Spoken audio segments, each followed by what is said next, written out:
تو ایک موقع دینا چاہیے دکانداروں کو کہ گرائی کرنے سے پہلے کہ وہ اپنے ڈاکومنٹ سبمٹ کرے کنسرن اتھارٹیز کے پاس کہ کیا یہ جائز ہے یا ناجائز ہے. ہم نے پہلے بھی ہمارے بقال صاحب نے ہم نے پہلے بھی یہ ریکویسٹ کی تھی. تو میں آپ کے مادھیم سے بھی یہاں کی ایڈمنسٹریشن LG گورنر صاحب سے میں یہی ریکویسٹ کروں گا کہ ایسے معاملوں میں یہاں کی جو بازار کمیٹیز ہیں ان کو اعتماد میں لے جائے کہ ان کے ڈاکومنٹ پہلے چیک کیے جائیں.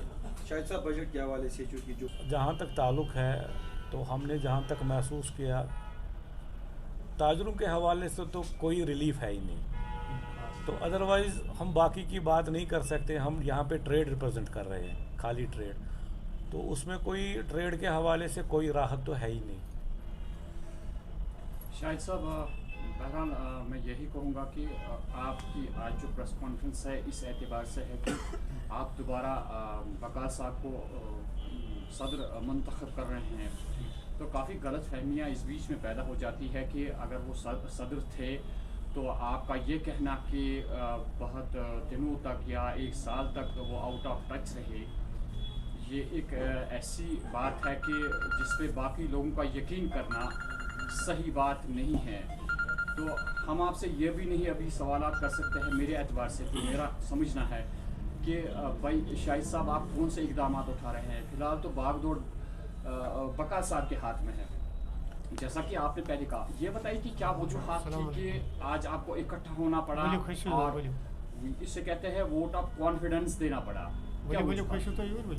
دیکھیے وجوہات کچھ خاص نہیں تھی, وہ اپنے ذاتی مصروفیات کی وجہ سے ان کے گھر میں تھوڑے سے کام تھے, تو اس وجہ سے وہ تھوڑے سے اتنے دور بھی نہیں رہے, تو وہ ٹچ میں تھے, وہ کام کر رہے تھے. مگر ہم نے یہ محسوس کیا کہ پوری طرح سے میں شاہد حسین میر یہاں پہ اعلان کرتا ہوں اس چیز کا, انہوں نے مجھے رکھا تھا اپنی جگہ پہ, میں آج سٹپ ڈاؤن ہو رہا ہوں.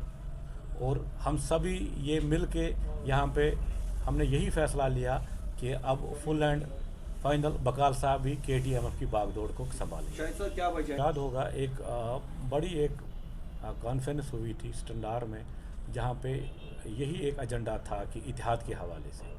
تو وہاں پہ واحد ہمارے محمد صادق بقال صاحب ہے جنہوں نے کہا تھا کہ میں ابھی سٹپ ڈاؤن ہو رہا ہوں اتحاد کے حوالے سے, مگر ادروائز آگے سے ایسا کوئی رسپانس نہیں ملا ہے. یہی وجہ ہے کہ اتحاد کے حوالے سے کام نہیں ہو رہا. اسی لیے آج ہم نے اتنا بڑا سٹیپ اٹھایا ہے کہ مسئلے مسائل بہت ہے, تاجروں کو کافی دشواریاں ہے, چاہے وہ رینٹ کے حوالے سے ہو, چاہے ٹیکس کے حوالے سے ہو, چاہے روڈ وائڈنگ کے حوالے سے ہو. تو انشاءاللہ ہم شانہ بہ شانہ رہیں گے بقال صاحب سے کے ساتھ, اور یہی امید کریں گے کہ پہلی جتنی بھی ان کی پرفارمنس تھی آگے بھی رہے گی, اور ان سب مسئلوں کو وہ حل کریں گے. اس پہ اس بینر نے پہلے بھی کام کیا ہے, تو انشاءاللہ آگے بھی کرے گی کہ وہاں پہ جو دکاندار ہیں ان کو ریہیبلیٹیٹ کیا جائے, ان کے روزی روٹی کا بندوبست کیا جائے اور ان کی دکانیں چلے.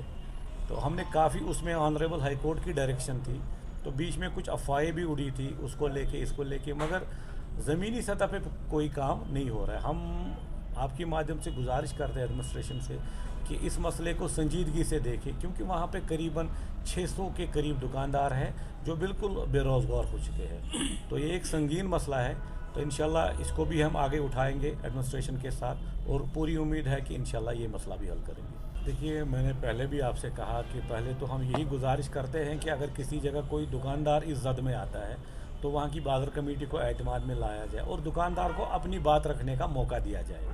کیا اس کے پاس ڈاکومنٹ ہے, ان کو چیک کیا جائے یہ صحیح ہے یا غلط ہے. تو آپ نے خود ہی کہا کہ یہاں پہ 200 سال پہلے سارا لینڈ ہی سرکار کا تھا, تو اگر ایسا ہے تو پھر تو کوئی نہیں بچے گا اس میں. تو پھر ہم گورنمنٹ سے یہی گزارش کرتے ہیں کہ جن کا گھر اس پہ چلتا ہو, جن کا روزی روٹی ہو, جو رہائش ہو, ان کے ساتھ تو سرکار نے وربلی خود بھی کہا ہے ہمارے LG صاحب نے کہ ان کے ساتھ نہیں چھڑا جائے گا. تو ہم یہی چاہتے ہیں کہ اس بیان کو زمینی سطح پہ امپلیمنٹ کیا جائے.